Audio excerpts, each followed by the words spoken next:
Seminar hall का अलग अलग छात्र संगठन अपना कार्यक्रम जो एकेडमिक और कल्चरल एक्टिविटीज़ हो वो परिसर में एक किसी हॉल को अलॉट कर दिया जाए, जहां वहां छात्र संगठन और छात्र अपना कार्यक्रम करें। और एक वॉल ऑफ डेमोक्रेसी का भी हम लोग मांग किए थे, जहां विभिन्न छात्र संगठन अपना अपना कार्यक्रम को लेकर सूचना लगा पाए, जो बाकी विश्वविद्यालयों में भी होता है। तो उस ड्यूरेशन हम लोग जब ये मांग किए तो सर बोले कि फिर तुम लोग यहाँ छात्र राजनीति शुरू कर रहे हो, नेतागिरी कर रहे हो, ये मत करो।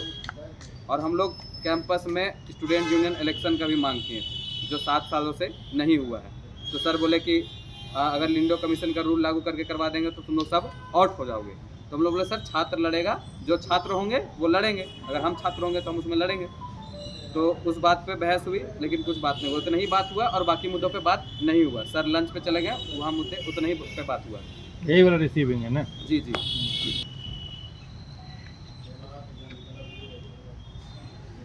हाँ ठीक है। 5 मुद्दे हम लोग लेके गए, तो उसमें हमारा पहला मुद्दा था जेनरिक पेपर का एग्ज़ाम दोबारा कराने को लेकर। उसमें थोड़ी बहुत हम लोग से वीसी सर से बात हुई, तो वो बोले कि हम इसको फिगर आउट करके एग्ज़ाम करवाएंगे। उसके बाद दूसरा मुद्दा हम लोग वही उठाए थे कि सेमिनार हॉल अलॉट किया जाए छात्रों को, और छात्र संगठन को सुनिश्चित कर दिया जाए एक सेमिनार हॉल जिसमें एकेडमिक काम किया जा सके। तो सर ने बोला कि सरकार का आदेश होगा तो हम लोग करेंगे। तो हम लोग ने बोले कि सरकार का आदेश आपके आने से बदल नहीं ना जाएगा, इससे पहले भी पूर्व में छात्र संगठन को दिया गया है, तो अभी क्यों रुक जाएगा। तो बोले और डिस्ट्रिक्ट एडमिनिस्ट्रेशन और पुलिस एडमिनिस्ट्रेशन को हॉल दिया जाता है, जो कि स्टूडेंट्स का मैटर पे उन लोगों को प्रोग्राम नहीं होता है जनरली, फिर भी वो लोग को हॉल दिया जाता है। उसके लिए भी हम लोग कई बार आवेदन दिए हैं कि नहीं दिया जाए। तो सर बोले कि नहीं, वो सरकार का आदेश है कि डिस्ट्रिक्ट एडमिनिस्ट्रेशन और पुलिस एडमिनिस्ट्रेशन को देना है। तो हम लोग बोले क्या सरकार का आदेश है कि स्टूडेंट ऑर्गेनाइजेशन को नहीं देना है? तो सर बोले नहीं, कि अगर वैसा होगा तो हम देखेंगे इस चीज़ को और हम उसको फिगर आउट करेंगे। तो हम लोग सर कि पहले मिलते आया है, विभिन्न छात्र संगठन को मिला है, पिछले 7 मई को भी मिला था एक छात्र संगठन को, और उससे पहले भी MBA सेमिनार में मिला था एक छात्र संगठन को, और बाकी कॉलेजेस में भी मिलते हैं, जो इनके कॉन्स्टिट्यूएंट कॉलेज है वहाँ भी मिलते हैं। तो हम लोग को भी चाहिए। और उसी में फिर डेमोक्रेसी वाल का भी हम लोग नाम लिए थे, तो बोलते हैं कि वो देखेंगे हम। तो बोले ठीक है, अगर नहीं दीजिएगा, हम आपसे डिमांड कर रहे हैं और जेन्युइन डिमांड कर रहे हैं जो बाकी विश्वविद्यालय में होता है, और अगर आप नहीं दीजिएगा तो हम लोग कहीं भी लिखेंगे, ठीक है। उस पर फिर आर्ग्यूमेंट हुआ हम लोग को। उसके बाद हम लोग हॉल के आर्ग्यूमेंट में जब बात बढ़ा, तो हम लोग VC सर को साफ कहें कि अगर आप हम लोग को परमिशन नहीं दीजिएगा तो हम लोग कहीं भी प्रोग्राम करेंगे, हम लोग का विश्वविद्यालय है, आपका छात्र हित के लिए जो भी हम लोग को करना पड़े वो हम लोग करेंगे। और हम लोग एक ये बात बोले कि ये आपके RSS का कार्यालय नहीं है, क्योंकि जब से VC आए तो पहला दिन छोड़ के दूसरा दिन ही वो RSS के कार्यालय में गए, और उसके बाद एक RSS के प्रोग्राम में गए। वो उनका व्यक्तिगत निर्णय, उनसे हमें कोई दिक्कत नहीं, वो उनका व्यक्तिगत निर्णय है, वो जहाँ जाए, बट एक संवैधानिक पद में रहते हुए वो गए, तो इसमें छात्रों के बीच में भी गलत मैसेज पहुँचा है। तो हम लोग सर को वही बोले। उसके बाद सर भड़क गए और सर फिर बोले कि मेरा लेक्चर है, और चले गए। हम लोग सिक्योरिटी का बात करना चाह रहे थे, बट सिक्योरिटी का बात हुआ नहीं, सिक्योरिटी का कोई बात नहीं हुआ। लेकिन आप सब जान रहे हैं कि विनोबा भावे विश्वविद्यालय में सिक्योरिटी जो सुरक्षा व्यवस्था है वो चरमराई हुई है।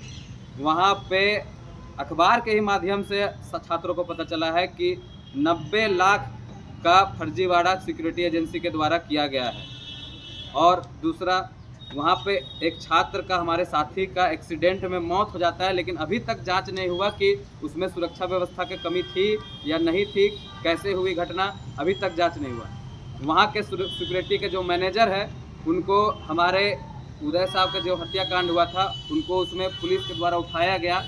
उसके बाद भी वाइस चांसलर जो हैं उनको अभी तक रखे हुए हैं, और सिक्योरिटी एक्सटेंशन पे लगातार चल रही है। लगातार छात्राएं भी कंप्लेन की। अभी पिछले दिनों फिजियोथेरेपी की छात्राएं कंप्लेन लिख के दी थी कि यहाँ छेड़खानी होता है। और दूसरा, 10 मार्च को खुद मेरे साथ, चूँकि मैं वहाँ का छात्र हूँ, बाहरी तत्वों ने मेरे साथ भी मारपीट किया था। वो सिक्योरिटी लैप्स ही था कि बाहरी लोगों को वहाँ आना, और सिक्योरिटी फेल्योर था कि प्रोग्राम कराने का परमिशन ना मिलते हुए भी प्रोग्राम होने देना, और वहाँ मेरे साथ मारपीट हुआ। उसके बाद भी विश्वविद्यालय कोई कार्रवाई अभी तक नहीं की। तो हम लोग चाहते हैं कि वहाँ का सिक्योरिटी व्यवस्था बदले, लेकिन वाइस चांसलर से इस टॉपिक पे कोई बात ही नहीं हो पाया। और वाइस चांसलर को मैंने 5 जून के बाद 6 या 7 जून को ही व्हाट्सएप के माध्यम से सारा कुछ व्हाट्सएप भी कर दिया था, ताकि आप देख लें। विश्वविद्यालय में शराब पीते हैं लोग, उनका भी मैंने वीडियो फुटेज उनको भेजा था। विश्वविद्यालय में पिकनिक मनाते हैं लोग, उनका भी वीडियो फुटेज मैंने भेजा था, बट अभी तक कोई कार्रवाई होते नहीं दिख रहा है। सर के आए हुए लगभग 1.5 महीना हो गया। सर बोल रहे हैं कि हम हॉस्टल खोलेंगे, लेकिन खोल नहीं रहे हैं। सर बोल रहे हैं कि हम विश्वविद्यालय में बच्चों के लिए अच्छे काम करेंगे, लेकिन अभी तक एक भी काम होते दिखाई नहीं दे रहा है। आदिवासी छात्रों को अच्छा शिक्षा देगी, समय पे एग्जाम करवाएगी, समय पे हम लोग को एडमिशन लेगी, लेकिन ऐसा नहीं। आज कुलपति के आए हुए 1.5 मंथ हो चुकी। पिछले बार जब भी हम लोग जाते थे कि हम लोग LLM में एडमिशन करना, मेरा भविष्य 2 साल से बर्बाद हो रहा है। LLM का एडमिशन, मेरे पास उतना फीस नहीं है जो हम प्राइवेट कॉलेज में एडमिशन करवाने जाए। ये विश्वविद्यालय जो है, जो कि निजी विश्वविद्यालय जो खुले हुए हैं, फायदा पहुंचाने का काम कर रही है ये विश्वविद्यालय।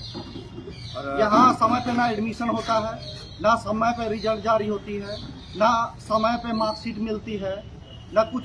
अभी यूनिवर्सिटी के जो VC साहब हैं बोलते हैं कि छात्र छात्र नेता लोग को अलाउ नहीं है यूनिवर्सिटी में, और हम लोग को छात्र रहने कहाँ दे रहे हैं आप। हम लोगों ने, मेरे साथ कई स्टूडेंट्स जो हैं LLM के इंतजार में आज फीस की तंगी के कारण एडमिशन नहीं ले पा रहे सरकारी कॉलेज। अभी भी नहीं इंट्रेंस हम लोग ने दिया, बिना वजह जाने हुए राजभवन ने वहाँ से एक टीम आई और क्या जांच पड़ताल किया, कोई रिपोर्ट हम लोग को सार्वजनिक नहीं किया गया। ना हम लोग अखबार भी हम लोग देखे, कुछ नहीं आया कि क्या CCTV की भी वो जो सार्वजनिक नहीं किया गया, कौन चोरी किया, कैसे, सब बोला गया कि वहाँ मोबाइल लेके घुस गया था इसलिए रद्द किया गया। अरे आखिर भाई बताएगा तब ना, कौन लेके घुसा, क्यों रद्द किए। हम लोग को इतना बहुत गलीन महसूस होता है, इसलिए विश्वविद्यालय हम जाना ही छोड़ दिए वहाँ कि अब यहाँ कोई फायदा नहीं है। यहाँ मेन बात यह है कि यहाँ आदिवासी और मूलवासी छात्रों का भविष्य बर्बाद कर रहा है विश्वविद्यालय।